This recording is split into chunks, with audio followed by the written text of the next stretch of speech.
એટલે આ સંતરામ રોડ ઉપર સરદારના સ્ટેચ્યુ પાસે આ દુકાનો હતી. સરદાર શોપિંગ સેન્ટર.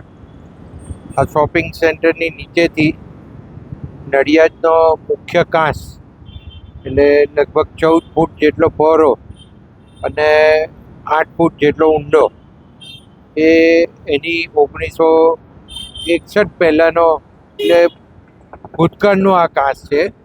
અને આ મેઇન કાંસ આખા સિટીનું પાણી બહાર લઈ જતો કાંસ છે. અહીંથી કમળા થઈ અને સીડી નદીમાં આ કાંસ જાય છે. તો આ કાંસ આખો ચોકઅપ થઈ ગયો હતો. આપણે પહેલાં પ્રયત્ન કર્યો કે દુકાનોની અંદર જે પહેલાં પાટિયા અથવા હોલ જે રાખેલા એમાંથી કામ કરવાનો. મહાનગરપાલિકા, નગરપાલિકા, એ વખત નગરપાલિકા હતી, તો ખોદી ના શકાયું અને ક્લીન ના થયું. ત્યાર પછી થોડી ટેકનિકલ ટીમોએ તપાસ કરી અને ખબર પડી કે આ કાંસ તો ચોકઅપ છે આખો. એટલે જે નડિયાદ સિટીનું પાણી જે ઝડપથી બહાર નીકળવું જોઈએ એ નીકળતું નથી ને અહીં અટકે છે.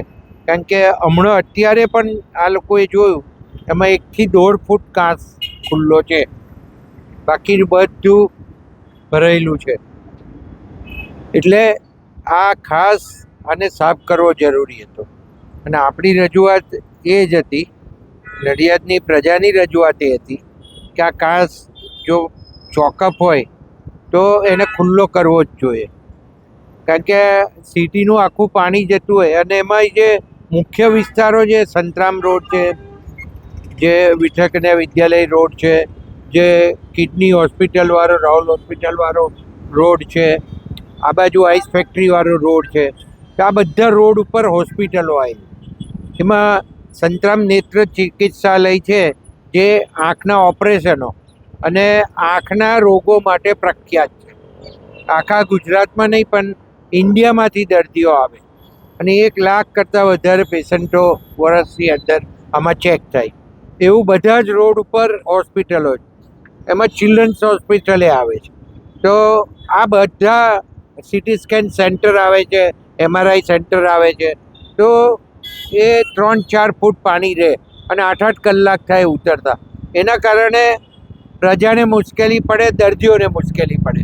અને દર્દીઓને ખાસ તો એનું જે ઇન્ફેક્શન થઈ જાય એના કારણે, પાણી ભરા અને કાંઈ ગંદુ પાણી થાય એટલે એના કારણે જે એના કારણે થઈને આ બહુ મોટી મુશ્કેલી દૂર કરવા જેવી લાગ્યું. એટલે મ્યુનિસિપાલિટી અને અત્યારે કોર્પોરેશને નિર્ણય કર્યો કે આપણે આ કામગીરી કરવી જોઈએ. અને એના કારણે થઈને આ લોકો જે હાઈકોર્ટમાં ગયા હતા, હાઈકોર્ટમાં જે કંઈ ડિસિઝન આવ્યું હશે પણ અત્યારે આ દુકાન તૂટી ગઈ છે. તો હવે આ કાંસ ઝડપથી સાફ થાય. કારણ કે આનું લગભગ 68 કરોડ જેવું રૂપિયાનું ટેન્ડર નીકળી ગયું છે. એટલે નગરપાલિકાને જો આ કામ ના શરૂ કરે તો આર્થિક નુકસાન થવાના સંભાવના. એ સિવાય પાણી ભરાઈ રહે એને લીધે જે બજારોવાળાને તકલીફ પડે એ પણ એમને નુકસાન થતું હોય. તો આ બધા આર્થિક નુકસાન તથા જે દર્દીઓને ચેપ લાગે એ ખાસ જરૂરી બાબત છે. અને આ કરવું એટલા માટે જરૂરી છે કે આ પાણી જો ઝડપથી વહી જાય તો નડિયાદ સિટીમાં પાણી ભરાતું ઓછું થાય. અને બીજું, ટેકનિકલ ટીમે જે કાંસની આખી કરવાની જે ડિઝાઇન કરી છે, આ ખુલશે એટલે આગળ એમને ખબર પડશે કે કઈ જગ્યાએ ચોકઅપ છે. એટલે એ લોકો સાફ કરતાં આખો કાંસ ક્લિયર કરવાનો અને જે જગ્યાએ નવો બનાવવાનો છે એ જગ્યાએ ઉપર એ નવો બનાવવાના છે.